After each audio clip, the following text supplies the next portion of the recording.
பொதுவா கரண்ட் அஃபேர்ஸ்ல நல்லா ஸ்ட்ராங்கா இருக்கணும்னா பேப்பர் படிக்கிறது, நியூஸ் சேனல் பார்க்கிறது, மந்த்லி மேகசின் படிக்கிறதுன்னு ஒரு பெரிய ப்ராசஸே இருக்கும். ஆனா இவ்வளவு படிச்சும் இதெல்லாம் எப்படி படிச்சா இந்த கரண்ட் அஃபேர்ஸை தட்டி தூக்கலாம் அப்படின்னு பயிற்சியாளர் மனோ சில டிப்ஸ் கொடுக்குறாரு. அதை இப்ப பார்க்கலாம் வாங்க. டிஎன்பிசி எக்ஸாம்னாலே கரண்ட் அஃபேர்ஸ் அப்படின்றது ரொம்ப முக்கியமான ஒரு டாப்பிக்காக இப்போ வந்து எவால்வ் ஆகிட்டே வந்துட்டுருக்கு. ஏன்னா கரண்ட் அஃபேர்ஸ் அப்படின்ற ஒரு டாபிக் தான் உங்களுக்கு டிஎன்பிசி குரூப் எக்ஸாம்ஸில் எல்லாத்துலேயுமே ஷார்ட்டாக வர கொஸ்டின்ஸ் அப்படின்றது கரண்ட் அஃபேர்ஸ் கண்டிப்பாக வரப்போகுது. இதில் கரண்ட் அஃபேர்ஸில் நீங்கள் என்னென்ன டாபிக் முக்கியமாக படிக்க வேண்டியிருக்கு அப்படின்ற விஷயங்களை பற்றி நம்ம இப்போ டிஸ்கஸ் பண்ணுவோம். கரண்ட் அஃபேர்ஸ் அப்படின்றது வெயிட்டேஜ் அப்படின்னு பார்க்கும்போது இப்போ குரூப் ஒன்றை பொறுத்த வரைக்கும் 200 கொஸ்டினுமே நமக்கு ஜிஎஸ்லேருந்து மட்டும்தான் வரப்போகுது. ஸோ அதில் ஜிஎஸ்ன்னு பார்க்கும்போது 150 கொஸ்டின்ஸ் நம்ம ஜெனரல் ஸ்டடீஸ்லேருந்தும் 50 கொஸ்டின்ஸ் ஆப்ஸ்லேருந்து பிரிய போகுது. இந்த 150 கொஸ்டின்ஸில் கண்டிப்பாக எப்படி பார்த்தாலும் நீங்கள் டேரெக்டாக கரண்ட் அஃபேர்ஸ் கொஸ்டின் அதாவது லாஸ்ட் 1 இயரில் நடந்த இன்சிடென்ட்ஸ் மட்டும் நம்ம வச்சு பார்க்கும்போது எப்படினாலும் ஒரு மினிமம் ஒரு 35 கொஸ்டின்ஸ் மேக்ஸிமம் ஒரு 40 கொஸ்டின்ஸ் வரைக்கும் டேரக்ட் கரண்ட் அஃபேர்ஸ் கொஸ்டின்ஸ் வந்துடும். ரைட். ஸோ இதை வச்சு பார்க்கும்போது அடுத்தது பாலிட்டி, எக்கனாமிக்ஸ் இந்த 2 சப்ஜெக்ட்டும் நம்ம டச் பண்ணி போகும்போது கரண்ட் அஃபேர்ஸ் ஓரியன்டாக இருக்க கொஸ்டின்ஸ் தான் மெஜாரிட்டியாக கேட்பாங்க உங்களுக்கு எக்ஸாம்ஸில். கரண்ட் அஃபேர்ஸ் பகுதியில் மொத்தம் எத்தனை பிரிவுகளில் இருந்து கேள்விகள் கேட்கப்படும், அந்த பிரிவுகளை எப்படி படிக்க வேண்டும்? இப்போ நம்ம இந்த யோஜனாஸ்னா என்ன, யோஜனாஸ் எதுக்காக கொண்டு வராங்க அப்படின்ற என்டையர் விஷயங்களை நம்ம இப்போ வந்து டிஸ்கஸ் பண்ணோம். யோஜனாஸ் அப்படின்றது central government, state government consolidate பண்ணி கொண்டு வர ஸ்கீம்ஸ் இருக்குது, இல்லை இண்டிவிஜுவலாக கொண்டு வர ஸ்கீம்ஸும் இருக்குது. ஸோ ஒரு சில யோஜனாஸ் பார்த்தீங்க அப்படின்னா சென்ட்ரல் கவர்மெண்ட் ஒரு சில ஸ்டேட்ஸ்க்காக மட்டும் இண்டிவிஜுவலாக கொண்டு வந்திருப்பாங்க. ஸோ அந்த மாதிரி யோஜனாஸ் இருக்குது. என்டையர் இந்தியாவுக்கும் த்ரூ அவுட் இந்தியாவுக்கும் அக்ராஸ் தி நேஷன்ஸ் அப்படின்ற மாதிரி ஒரு சில யோஜனாஸ் கொண்டு வராங்க. ஸோ யோஜனா எதுக்காக கொண்டு வராங்க அப்படின்ற விஷயங்களை நம்ம பார்த்துட்டு இருப்போம். இப்போ அடுத்தது ரீசெண்ட் அப்பாயின்மெண்ட்ஸ் அப்படின்னு பார்க்கும்போது நீங்கள் எழுத போகிறது டிஎன்பிசி குரூப் 1 எக்ஸாம் அப்படின்னும் போது அட்மினிஸ்ட்ரேட்டிவ் லெவல் எக்ஸாம்ஸ் இது எல்லாமே. ஸோ யார் யார் எந்தெந்த போஸ்டிங்கில் இருக்காங்க, நீங்கள் யாரெல்லாம் நீங்கள் வந்து உங்களோட அன்றாட வாழ்க்கையில் பார்க்க போகிறீங்க அப்படின்ற இந்த மாதிரி விஷயங்களை தெரிஞ்சுக்கிறதுக்கு இந்த செட்டப், இந்த நம்மளோட ப்ரோட்டோகால் ஹைரார்கி அப்படின்றது ரொம்ப முக்கியமான விஷயங்களாக இருக்க போகுது. ஸோ அதை பற்றி பார்க்கும்போது ரீசெண்ட் அப்பாயின்மெண்ட்ஸ் அப்படின்றது ரொம்ப முக்கியமான ஒரு விஷயமா இருக்குது. அடுத்தது பார்க்க போகிறது நம்ம நேஷனல் அப்படின்ற விஷயங்கள் பார்க்க போகிறோம். ஸோ இந்த கடைசி ஒரு வருஷத்தில் நம்ம நாட்டில் என்னென்ன முக்கியமான விஷயங்கள் நடந்திருக்கு, என்னென்ன கருத்தரங்கள் நடந்திருக்கு, என்னென்ன முக்கியமான விஷயங்கள், என்னென்ன சம்பவங்கள் நடந்திருக்கு, ஸோ இதை பற்றி எல்லாமே நம்ம பார்க்க போகிறது நேஷனல் அப்படின்ற இந்த கேட்டகரி கீழே வரப்போகுது. அடுத்தது இன்டர்நேஷனல் சர்வதேச லெவலில் என்ன மாதிரி விஷயங்கள் நடந்துகிட்ருக்கு. ஸோ இப்போ நம்ம ஐஎஸ்ஐஎஸ் தீவிரவாதிகள் எக்ஸாம்பிளுக்கு சர்வதேச லெவல் அப்படின்னு பார்க்கும்போது ஐஎஸ்ஐஎஸ் தீவிரவாதிகள் என்னென்ன விஷயங்கள் நடந்துட்டுருக்கு. ஸோ ஒரு சில முக்கியமான விஷயங்கள் எடுத்து நம்ம அதை பற்றி டிஸ்கஸ் பண்ணும்போது பார்த்துட்ருப்போம். இப்போ அந்த மாதிரி பார்க்கும்போது சர்வதேச லெவலில் இந்தியா எந்த நாடுகளோட எந்தெந்த மாதிரியான விஷயங்களுக்கு புரிந்துணர்வு ஒப்பந்தம் போட்டுட்ருக்கோம், எந்த மாதிரி அக்ரிமெண்ட் போட்டுட்ருக்கோம். ஸோ இந்தியாவுக்கும் அயல் நாடுகளுக்கும் என்ன உறவுமுறை நீடிச்சுக்கிட்டு இருக்கு, அந்த உறவுமுறை நீடிக்கிறதுக்கு ரெண்டு நாட்டு அரசாங்கங்களும் என்ன பண்ணிட்டு இருக்காங்க. ஸோ இந்த மாதிரியான விஷயங்களை பற்றி பார்க்க போகிறது நம்ம இன்டர்நேஷனல் அஃபேர்ஸ் கீழே வரப்போகிற விஷயமா இருக்க போகுது. அடுத்தது பார்க்க போகும்போது அவார்ட்ஸ் அண்ட் ஆனர்ஸ், விருதுகள் மற்றும் கௌரவ விருதுகள் அப்படின்ற மாதிரி சொல்லணும், கௌரவ பட்டங்கள் கொடுக்குறது. ஸோ இந்த மாதிரியான விஷயங்கள்லாம் இதை பார்ப்போம். இதுவும் ரொம்ப முக்கியமான விஷயம். ஸோ கண்டிப்பாக வரக்கூடிய வினாக்கள் அப்படின்ற அந்த விஷயங்களை பார்க்கும்போது இந்த அவார்ட்ஸ் அண்ட் ஆனர்ஸ் அப்படின்றது கண்டிப்பாக வரும். கண்டிப்பாக அடுத்தது பார்க்க போகிறது ஸ்போர்ட்ஸ் அப்படின்றது எந்த ஒரு எக்ஸாம் நீங்கள் எழுதினாலும் சரி, சென்ட்ரல் கவர்மெண்ட் எக்ஸாம்னாலும் சரி, ஸ்டேட் கவர்மெண்ட் எக்ஸாம்னாலும் சரி, நீங்கள் இது ரெண்டுத்துக்கும் இடைப்பட்டு இருக்கக்கூடிய இந்த எஸ்எஸ்சி இந்த மாதிரியான எக்ஸாம்ஸ் எழுதினாலும் கண்டிப்பாக ஸ்போர்ட்ஸ் அப்படின்ற ஒரு காலம் கண்டிப்பாக உங்களுக்கு எக்ஸாமில் இருக்கும். இந்த ஸ்போர்ட்ஸ் அப்படின்றது highly expected questions in any sort of exams which are going to write. So அப்படி பார்க்கும்போது ஸ்போர்ட்ஸ் அப்படின்றது ரொம்ப முக்கியமான விஷயமா இருக்குது. கரண்ட் அஃபேர்ஸ் பகுதியில் யோஜனாஸ் எனப்படும் அரசின் திட்டங்கள் சார்ந்த கேள்விகளுக்கு எப்படி தயாராக வேண்டும்? நம்ம இப்போ பார்க்க போகிறது யோஜனாஸ்னால் முதல்ல என்ன, அது ஏன் எக்ஸாமில் வந்து கண்டிப்பாக அது ஒரு கொஸ்டின் ஹைலி எக்ஸ்பெக்டட் கொஸ்டின்ஸ் அப்படின்றத நம்ம ஏன் சொல்கிறோம் அப்படின்ற மாதிரி அந்த ஆஸ்பெக்டில் நீங்கள் பார்க்குறீங்க அப்படின்னா யோஜனாஸ் அப்படின்றது ஒரு முழுக்க ஒரு டெவலப்மெண்ட்காக, ஒரு பர்டிகுலர் விஷயத்தை டெவலப் பண்ணுறதுக்காகவோ, இல்லை மொத்தமாக ஒரு நாடு முழுக்க ஒரு விஷயங்கள் தேவைப்படுது அதில் மாற்றங்கள் கொண்டு வரதுக்காகவோ, இல்லை அதில் ஏதாவது மேம்படுத்தி ஏதாவது கொண்டு வரதுக்காக தான் இந்த யோஜனாஸ் அப்படின்றத நம்ம பார்த்துட்ருக்கோம். எக்ஸாம்ஸில் பெண்களுக்கு முக்கியத்துவம் கொடுக்குற திட்டங்களை கண்டிப்பாக பார்த்தே தான் ஆகணும். அதே மாதிரி குழந்தைகளுக்கு ஏதாவது முக்கியத்துவம் கொண்டு வந்திருக்காங்களா, இல்லைனா சுகாதாரத்துக்கு, ஆரோக்கியத்துக்கு, இல்லை கல்விக்கு. ஸோ இந்த மாதிரி முக்கியத்துவம் ஒரு சின்ன விஷயங்களுக்கு முக்கியத்துவம் கொடுக்குற மாதிரி இருக்கிற யோஜனாஸ் நம்ம கண்டிப்பாக எக்ஸாமுக்கு பார்த்தே தான் ஆகணும். ஸோ அந்த மாதிரி ஆஸ்பெக்ட்ஸில் பார்க்கும்போது நான் ஒரு சில யோஜனாஸ்லாம் எழுதி வச்சிருக்கேன். அது என்னென்ன யோஜனாஸ், எதுக்காக, இதில் ஏன் நம்ம இந்த மாதிரி யோஜனாஸ்லாம் பார்க்க போகிறோம் அப்படின்றத பார்ப்போம். இப்போ எக்ஸாம்பிளுக்கு பார்த்துட்டிங்க அப்படின்னா நம்ம தமிழ்நாடு கவர்மெண்ட் ஏதாவது புதுசாக ஏதாவது யோஜனாஸில் சேர்ந்துருக்காங்களா அப்படின்னா அது கண்டிப்பாக நம்ம எக்ஸாமுக்கு பார்க்க வேண்டிய ஒரு கொஸ்டின்ஸ். கண்டிப்பாக எக்ஸ்பெக்டட் கொஸ்டின்ஸ் அப்படின்ற கேட்டகரியில் இந்த கண்டிப்பாக வந்து நிற்க போகுது. அடுத்தது பார்த்தீங்க அப்படின்னா இப்போ கர்ப்பிணி பெண்களுக்கு ஏதாவது பண்ணியிருக்காங்களா, இல்லை இந்தியாவில் மிக பெரிய அளவில் பேசப்பட்டு இருக்கக்கூடிய ஒரு விஷயம் அப்படின்னு பார்க்கும்போது மின்சாரம் அப்படின்றது தடையில்லா மின்சாரம் அப்படின்றது ஒவ்வொரு மாநில அரசும் ஒரு கொள்கையாகவே அதை கடைபிடிச்சிட்டு இருக்காங்க.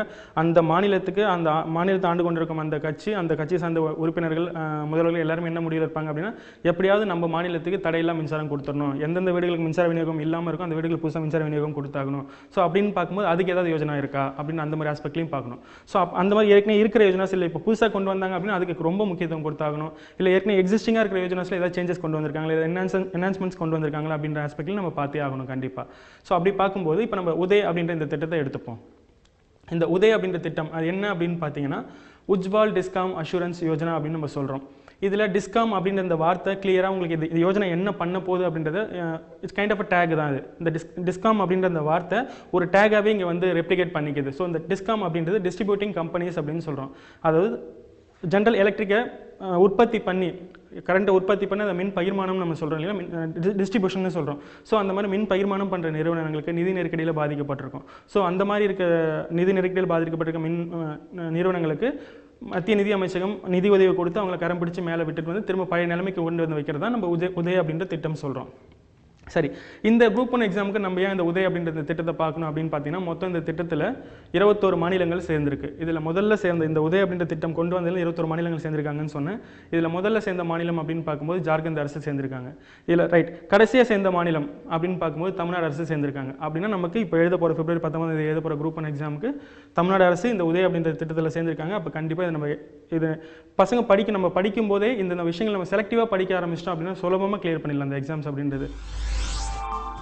தேசிய நிகழ்வுகள் சார்ந்த கேள்விகளை எப்படி எதிர்கொள்ள வேண்டும்? தேசிய நிகழ்வுகளை படிப்பது எப்படி? கரண்ட் அஃபேர்ஸோட வெயிட்டேஜ் என்ன, மொத்த சப்ஜெக்ட்ஸோட கம்பேர் பண்ணும்போது கரண்ட் அஃபேர்ஸோட வெயிட்டேஜ் என்ன அப்படின்னு சொல்லிட்டேன். இப்போ கரண்ட் அஃபேர்ஸ்க்குள்ளே இன்பில்ட்டாக இருக்கக்கூடிய டாபிக்ஸில் இருக்க பார்க்கும்போது அதோட வெயிட்டேஜ் அப்படின்னு பார்க்கும்போது இந்த நேஷனல் அப்படின்ற விஷயத்துக்கு அதிகமான வெயிட்டேஜ் வந்து ஃபாலோ ஆகுது. ரைட். ஸோ அப்படி பார்க்கும்போது நேஷனல் அப்படின்ற ஒரு விஷயம் நம்ம பார்க்கும்போது மொத்தமாக இந்திய நாட்டுக்குள்ளே என்னென்ன விஷயங்கள்லாம் நடந்திருக்கு, மற்ற மாநிலங்களோட தமிழ்நாடுக்கு இருக்க உறவு, இல்லை ஒரு மாநிலம் மற்ற அவங்களோட சுற்றி இருக்கக்கூடிய அண்டை மாநிலங்களோட என்ன மாதிரியான உறவு வச்சுட்டு இருக்காங்க, இல்லை எந்த மாதிரியான இரு மாநிலங்களிடையே என்னென்ன மாதிரியான பிரச்சனைகள் போயிட்டு இருக்கு. ஸோ இந்த மாதிரியான விஷயங்களை பார்க்கறது ரொம்ப முக்கியமான விஷயமா இருக்கும். அடுத்தது தேர்தல் அப்படின்றது ரொம்ப முக்கியமான விஷயம்.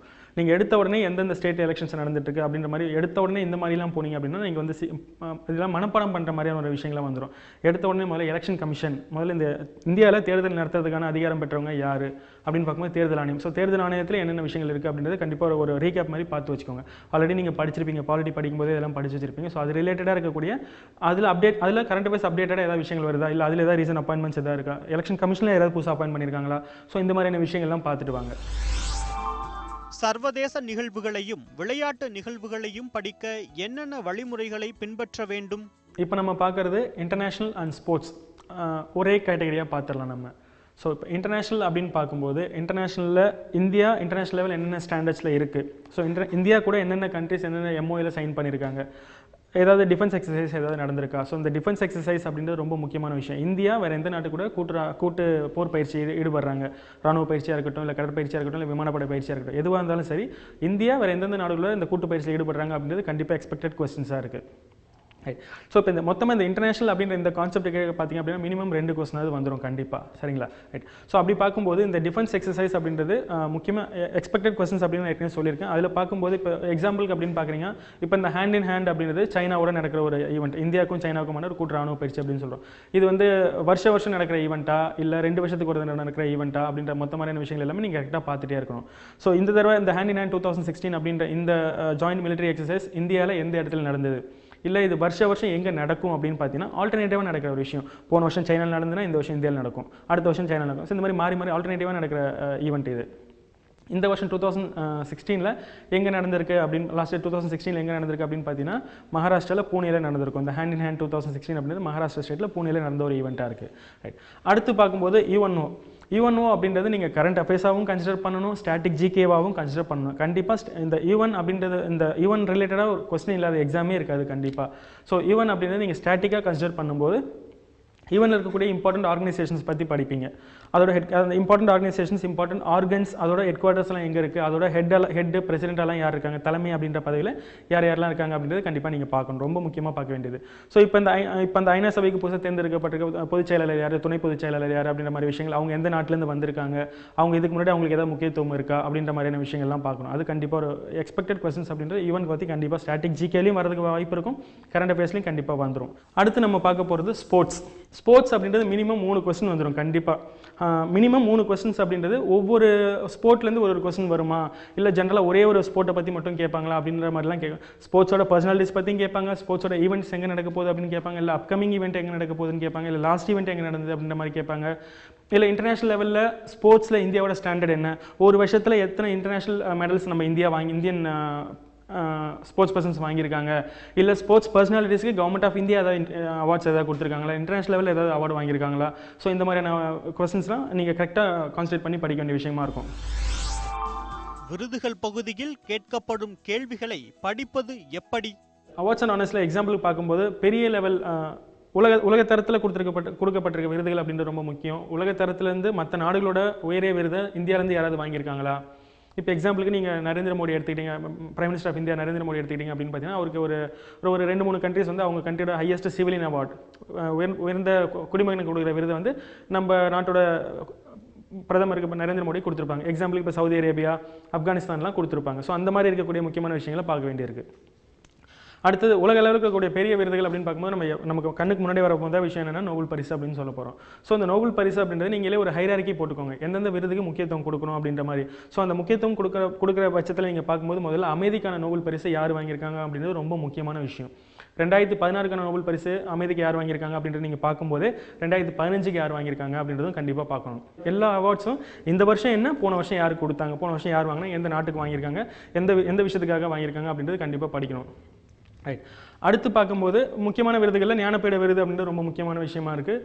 இந்த தடவையும் பெங்காலி மொழிக்காக 6வது முறையாக சங்கா கோஷ் அப்படின்ற ஒருத்தர் வாங்கியிருப்பார். பெங்காலி மொழியில் வாங்குறதுல இவர் 6வது நபராக தேர்ந்தெடுக்கப்பட்டிருக்காரு இவர். ஸோ அந்த மாதிரி இந்த ஞானபீட விருது இல்லை தமிழ்நாடு அரசுலேருந்து கொடுக்கக்கூடிய திருவள்ளுவர் விருது, இந்த மாதிரியான விருதுகள்லாம் ரொம்ப முக்கியமாக இருக்கிற மாதிரி இருக்கும். இலக்கியத்துக்கு முக்கியத்துவம் கொடுக்குற விருதுகள் எல்லாத்தையுமே நீங்கள் பார்த்து தான் ஆகணும் கண்டிப்பாக. அடுத்து பார்க்கும்போது நீங்கள் எப்படி நோபல் பிரைஸில் பீஸ் அப்படின்ற ஒரு முக்கியமான விஷயமா பார்த்துட்டு இருக்கீங்களோ அதே மாதிரி சர்வதேச அளவில் குழந்தைகளுக்காக கொடுக்கப்படுற இந்த அமைதிக்கான விருது யார் வாங்கியிருக்காங்க, இந்த பீஸ் பிரைஸ் யார் வாங்கியிருக்காங்க அப்படின்றது ரொம்ப முக்கியமான ஒரு விஷயமா இருக்குது. ஏன் அப்படின்னு பார்த்தீங்கன்னா இந்த தடவை ஐக்கிய அரபு எமிரேட்ஸ் யுனைடெட் அரபு எமிரேட்ஸ்லேருந்து கே கிஷன் பாசு அப்படின்ற ஒரு 16 வயசு ஒரு சுற்றுச்சூழல் ஆர்வலர் அப்படின்ற ஒரு 16 வயது குழந்தை வந்து இந்த அவார்டை பெண் வந்து இந்த அவார்டை வந்து வாங்கியிருப்பாங்க. ஸோ இந்த மாதிரி செலக்டிவாக இந்த அவார்ட்ஸ் அண்ட் ஆனர்ஸ் நீங்கள் லாஸ்ட் ஒரு 6 மந்த்ஸில் இருக்கிறது மட்டும் கொஞ்சம் கான்சன்ட்ரேட் பண்ணி படித்தாலே போதும். 1 இயருக்கு முன்னாடி கொடுத்த அவார்ட்லாம் அவ்வளோ இதுவெல்லாம் கேட்க மாட்டாங்க. சரிங்களா.